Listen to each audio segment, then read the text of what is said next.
안녕하세요 구독자 여러분. 오늘은 이 호랑이 덩쿨 강낭콩에 대해서 이제 중간 이제 덩쿨이 형성하기 시작하는 단계를 보여드리겠습니다. 지금 호랑이 덩쿨 강낭콩이 올해는 많이 늦었습니다. 사실은 많이 늦은 이유 중 하나가 올해가 윤달이 끼어서 그런가 봅니다. 윤달이 끼어서 그러는지 여기는 서리가 5월 6일까지도 서리가 왔습니다. 5월 6일까지 서리가 와서 많은 피해가 생겼는데요. 지금 현재 여기 같은 경우에는 그래도 피해가 조금 덜 합니다. 저 이파리가 좀 노릿노릿하고 서리 맞은 거는 진짜 좀 많이 안 좋습니다. 그리고 똑같은 지역이라도 서리가 피해가 심한 자리가 있고 서리가 피해가 좀 덜한 자리가 있습니다.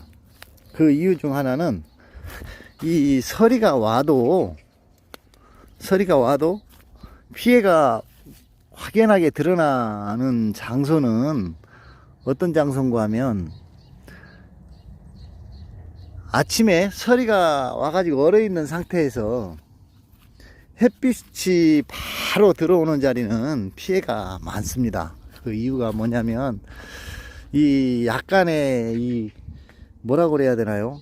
이 그늘이 지는 자리는 햇빛이 직접적으로 닿지 않고 그늘이 이렇게 지면은 지면에 있는 기온이 좀 상승을 하면서 그 내렸던 서리가 이슬점을 벗어나서 이렇게 서서히 녹을 시간이 있는 경우에는 피해가 확연하게 적습니다. 그런데 반면에 요 뭐라고 그래야 되나, 햇빛이 얼은 상태에서 바로 나타나는, 바로 햇빛이 뜨자마자 이파리에 바로 닿게 되면 그 서리가 앉아 있는 부위에 바로 햇빛이 열이 바로 가해지는 겁니다. 그래서 이 화상 아닌 화상을 비슷하게 입는데요. 그래서 지금 콩이 아주 여기 개판입니다. 지금 여기 한번 보여드리겠습니다. 콩이 이파리가 위에 이파리는 성성한 데 비해서 아래 이파리는 이렇게 냉해를 이렇게 다 입어 갖고 있습니다. 이렇게 냉해를 그 위쪽으로 이제 보시면 이게 위쪽으로 이렇게 자라는 부분은 냉해가 없이 이제부터 자라기 시작하는데요. 요게 이게 전체적으로 보면 이 지금 현재 이게 서쪽에서 이렇게 바라보는 데는 이파리가 별로 없습니다. 피해가. 근데 정 동쪽 중앙에서 이렇게 보면 피해가 많습니다. 이렇게 이파리를 보시면 얼룩덜룩하니 노릇태태하니 이렇게 피해가 많습니다. 그렇지만 이 덩쿨 강낭콩의 좀 좋은 점은 장점과 단점이 있는데요. 장점은 아랫 이파리가 냉해를 이렇게 입어서 이렇게 생겨도 위로 형성되는 여기에 이파리가 다시 나옵니다. 다시. 그렇기 때문에 피해를 조금은 만회할 수 있습니다. 여 이파리는 크게 건강하지 않아도 이 위로부터 자라는 이파리는 냉해를 입지 않기 때문에 위에 작물을 형성하는, 열매를 형성하는 곳까지는 냉해를 입지 않았기 때문에 조금 괜찮아지지 않을까 생각이 됩니다. 그리고 여기는 올해 잡초 매트를 아직 하지 않았습니다. 일부 큰 풀만 좀 잘라내고 이렇게 말았는데, 그 이유 중 하나는 또 이 늦서리가 오고 이러니까 또 장점도 하나 발생합니다. 밭에 풀이 그 예전 같았으면 잡초 매트를 깔아야 되는데 잡초 매트를 아직 깔 시기가 되지 않았습니다. 그리고 올해는 잡초 매트를 깔지 않고 그냥 한번 해볼 생각인데 그건 두고 봐야 되겠고요. 그리고 이 콩농사를 지으시는 분들이 이제 많은 생각을 갖는 게, 과연 이게 얼마나 돈이 들었겠는데 올해는 코로나 때문에 그 무엇 하나 제대로 장담할 수가 없습니다. 그리고 이 제위 상부입니다. 제 상부, 햇빛이 첫 번째 드는 자리, 이거 보십시오. 전부 다 반 얼어 죽다가 살았습니다. 원래 이 모든 작물이나 사람도 고생을 많이 한 놈은 열매를 많이 다는데 그 열매의 정도가 얼마큼 커질지에 대해서는 그게 의문이죠. 살기는 살아도 장애인으로 살아가야 되는지, 큰 병을 앓고 나서 완전 회복이 안 돼 장애인으로 살아가야 될지, 아니면 조금 일부분 상처만 남기고 제대로 크게 성장을 할지에 대해서는 저도 의문입니다. 그래서 지금부터는 이 처방적으로 이제 영양제를 하지 않으면 안 될 그런 경우가 됐습니다. 그래서 지금 현재 영양제를 해야 되는 것은 무엇이냐면, 땅 속에는 지금 영양이 무지하게 많이 있습니다. 땅 속에는 무지하게 땅 속에 영양이 많이 있는 반면에 이파리가 엽록소 작용을 완활하게 해서 뿌리를 활착을 시켜서 확 당겨 올려야 되는데, 이파리가 발달하지 않으면 뿌리 역시 발달하지 않습니다.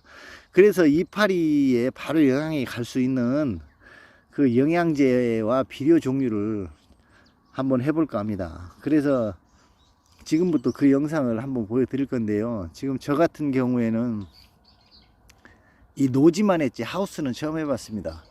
그랬는데 그 하우스에 있는 것도 지금 보여드릴 건데요. 노지에 있는 거는 지금 많이 좋지 않습니다. 근데 이게 좋아지리라 보고, 이제 또 좀 있으면은 이 줄기가 나오면서 이파리가 무성해지면은 좀 좋아지리라고 보고, 지금 현재로서는 뭐 조금 영양을 이파리에 줄 수 있는 영양제를 한번 하는 거, 그거 위에는 뭐 특별한 방법이 없는 것 같아서 조금 더 기다렸다가 하기로 하고요. 이제 하우스로 가서 한번 보겠습니다.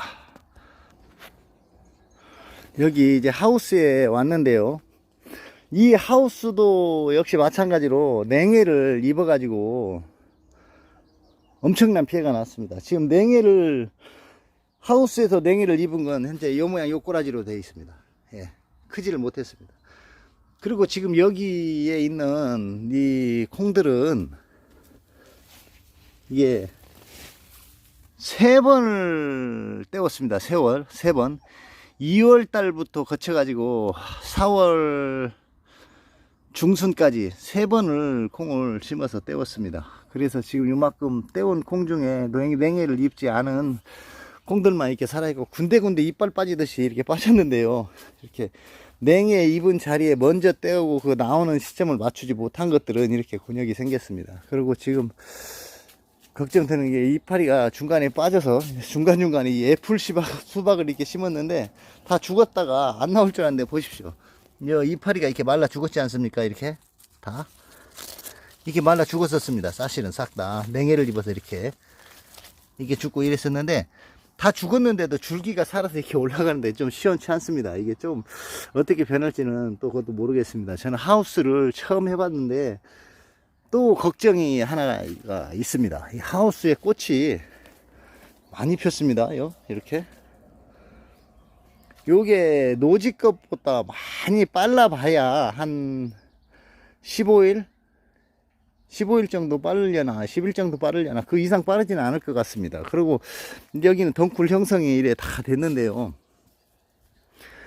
과연 이 하우스 안에 있는 놈이 과연 결실을 제대로 잘 할 수 있을지, 저는 그게 현재로서 제일 의문입니다. 모든 이 하우스 작물이나 이런 데는 뭐가 문제냐면, 요 꽃에 교배가 안 됩니다. 꽃에. 하우스 최고 문제는 이 꽃이 암꽃과 숫꽃에 의해서 이렇게 뭔가 이게 교배가 새로 이루어져야, 암술과 수술이 서로 교배가 이루어져야 열매가 튼실하게 맺히는데, 지금 꽃에서 이렇게 꼬투리가 형성이 되기 시작했습니다.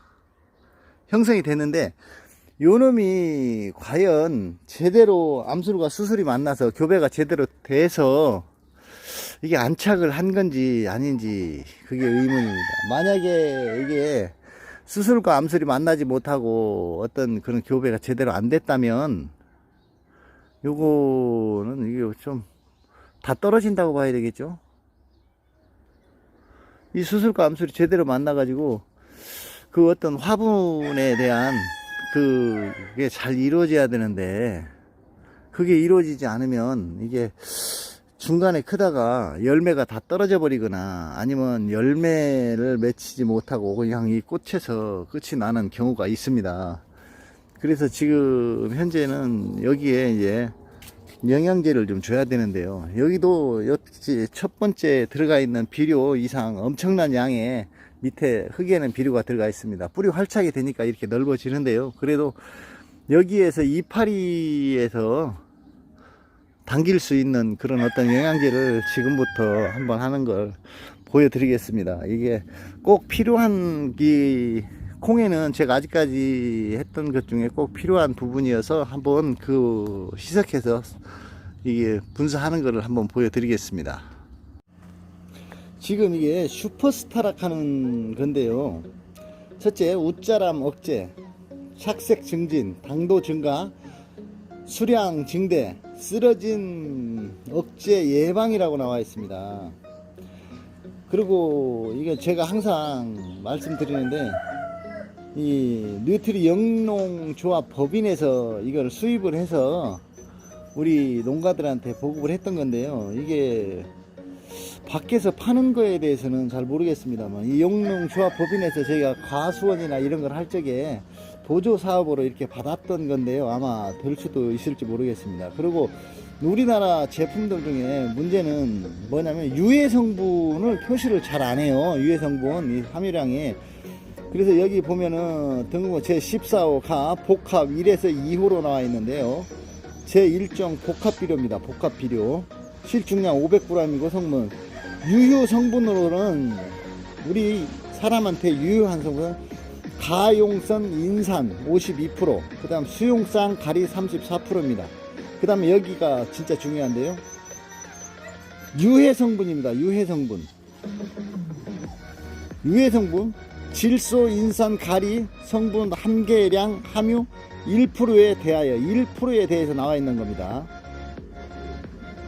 황청산화물 0.025, 비소 0.005, 아질산 0.02, 뷰레테 질소 0.01, 셀파 민산이라고 해서 0.0005 이하로 되어 있습니다. 가용산 인산 함유 1%에 대하여 카드뮴 0.00018 이상, 그리고 원산지 및 생산자 영국 호티피트 비료 회사라고 이렇게 나와 있습니다. 근데 우리나라 제품을 하나같이 보면은 이런 성분, 좋은 성분도 잘 얘기하지 않지만 나쁜 성분 역시 표기를 잘 하지 않습니다. 이거는 실제 농업을 하시는 분들을 제가 봤을 때는 조금 좀 무시하고 좀 생각 이외로 보는 사람들이 많지 않나, 제조회사에서 그렇습니다. 근데 해외에서 수입되는 거에 대해 한해서만큼은 이걸 표기를 의무 표기를 하게 되어 있습니다. 근데 우리나라 생산 제품 같은 거, 요즘 나오는 유황 제품 같은 거 보면은 성분을 한번 자세히 보십시오. 성분이 뭐고 유해 성분이 뭔지 아무것도 없습니다. 그냥 그러니까 성분도 없이 그냥 이렇게 만들어지고 국가에서 입증했으니까 그냥 써라 라는 식인데, 거기에 뭐가 어떻게 들어가 있는지 모르지 않습니까? 근데 여기 같은 경우 카드뮴 같은 경우 우리 몸에 진짜 안 좋다는 거 전부 다 아시지 않습니까? 표기가 이래 되어 있습니다. 유해 성분이라고 그래서 카드뮴이 0이 4개가 들어가 있습니다. 4개.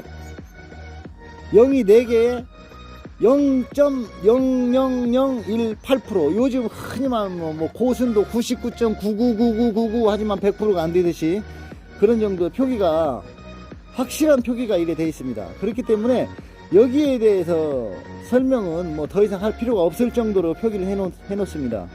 그리고 여기도 보면은 모든 작물에 다 들어갈 수 있는, 여기 조그만 어린 육묘기에서부터 생육기, 수확기, 이렇게 전부 다 생육기간, 수확기 이런 걸 전부 표기해서 최대한 알아듣기 쉽게 이렇게 표기를 해놨습니다.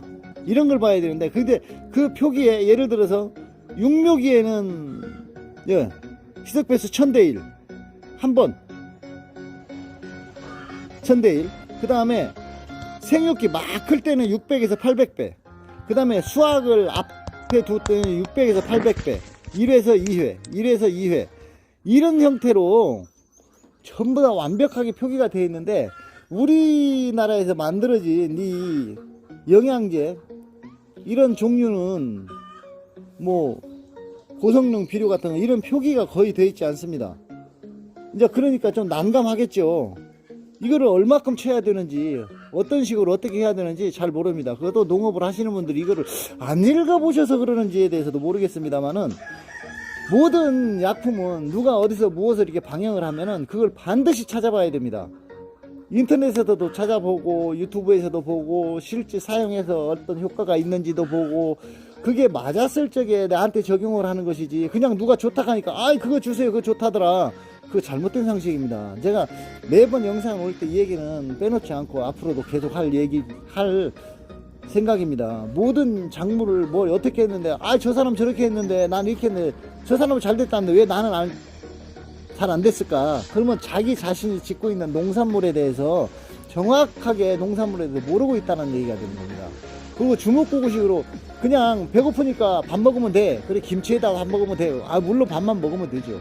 그렇지만 김치에만 계속 먹고 살 수는 없지 않습니까? 고기도 먹어야 되고 국도 먹어야 되고 물도 먹어야 되는데 김치하고 밥만 먹습니까? 이제 그런 형상이 이루어지는 겁니다. 그래서 모든 작물을 적용할 때 내가 첫 번째 내 작물 크기가 어느 정도이며 무엇가 필요하는 정도로 유심한 관찰을 한 후에 누군가 무엇을 썼다면 나하고 같은 작물이야, 그러면 그 작물에 저 사람은 저렇게 썼는데 저 사람 작물 유튜브 상에 보이는 상태가 어떤데 내 작물 상태하고는 조금 차이가 있는 것 같다, 그럼 좀 생각을 해보고, 그 농약사는 어디서 만들고 어떤 제품이고 유해 성분이 뭐가 있고 좋은 성분이 뭐가 있는지, 그래야 내 작물에 좀 더 좋은 거를 투여할 수가 있고, 또 내 작물에 대해서 얼마만큼 유기농에 가깝게 지을 수 있는가. 물론 나도 생각을 하지만 소비자 드시는 분도 생각을 해서 한 번쯤 더 봐서 모든 사람이 다 좋게끔 생각하고 약을 해야 됩니다. 물론 농약 자체가 이로운 농약은 없습니다. 해롭지만 그걸 최소화하고, 비료 역시도 마찬가지입니다. 모든 비료라고 작물에 다 좋은 거 아닙니다. 그 시기와 요소에 적절하게 맞아졌을 적에 이게 맞는 것이지, 이게 그냥 무슨 제품 좋다 그래가지고 그냥 무조건 쓰는 그런 건 아닙니다. 그리고 저는 유튜브 상에서 올리는 이런 제품 같은 거는 회사는 어떤 식의 회사에서 어떻게 만들어지고 상세하게 압니다. 알지만 저는 판매자가 아니기 때문에 내가 써보고 효과가 있기 때문에 권유하는 차원에서 이런 제품이 좋다, 일방적으로 유행상 막 그냥 남발하는 그런 게 아니고, 실제 제가 10년 이상을 써보고 거기에 대해서 확신이 들었을 때 저는 이런 걸 영상에 올립니다. 그렇기 때문에 제가 영상에 올린다고 해서 무조건 또 그게 맞는 게 아니기 때문에 사용하시는 분들의 어떤 적당한 그런 표기가 있어야 될 것 같습니다. 그러면 지금부터 희석을 해보겠습니다. 콩이 지금 성장기니까 이게 보통 600대 2를 600에서 800배니까 한 많이 줄 거는 좀 약하게 쳐서 많이 주도록 하겠습니다. 이게 첫 번째 치는 것이니까 이게 500mg이니까 500이니까 이게 400 정도 하면 되겠습니다. 제가 이게, 그리고 하나 더 말씀드리는데요, 이 모든 농약을 할 때 한 통에 넣어서 섞어서 이렇게 하시지 마시고 먼저 이거를 희석을 해서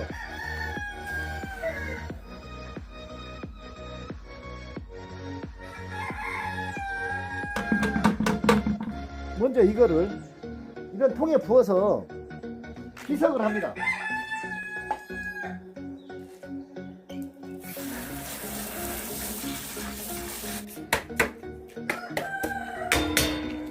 그리고 이런 걸 섞어서 희석을 할 때 빗자루, 이거 아주 기가 막힙니다. 이게 다른 거는 야울야울 저어지는데 이거는 한번 젖으면 거의 다 풀어질 정도로 됩니다. 이게.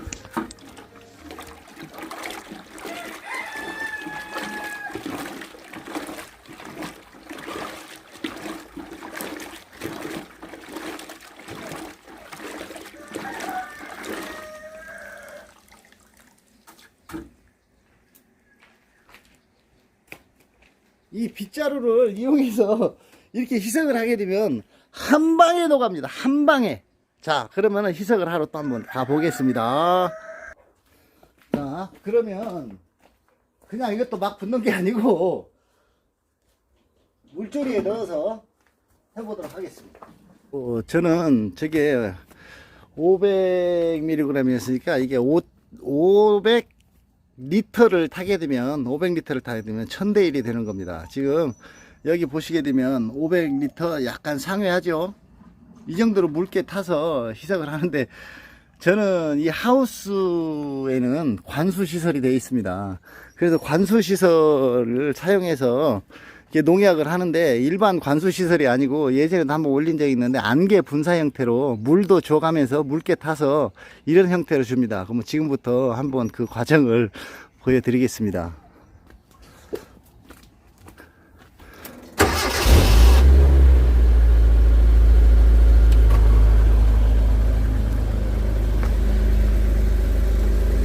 자, 지금부터 흘러나가는데요. 한번 보십시오.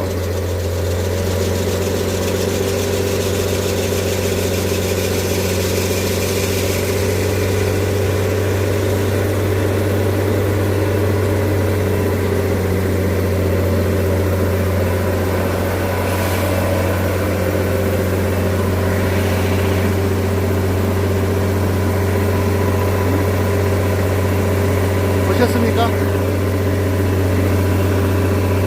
저렇게 안개처럼 포장을 위해서 이런 형태로 저는 살포를 합니다. 그러기 때문에 그 어떤 농약대로 치는 것보다도 훨씬 나은 그런 경우가 된다고 저는 나름 자부합니다. 묽게 타서 이렇게 저 500리터가 나갈 때까지 다 주게 됩니다. 오늘은 호랑이 덩굴 강낭콩에 대해서 여기까지 말씀드렸습니다. 다소 영상이 길을 수 있는데 많은 도움이 되셨기를 바랍니다. 감사합니다.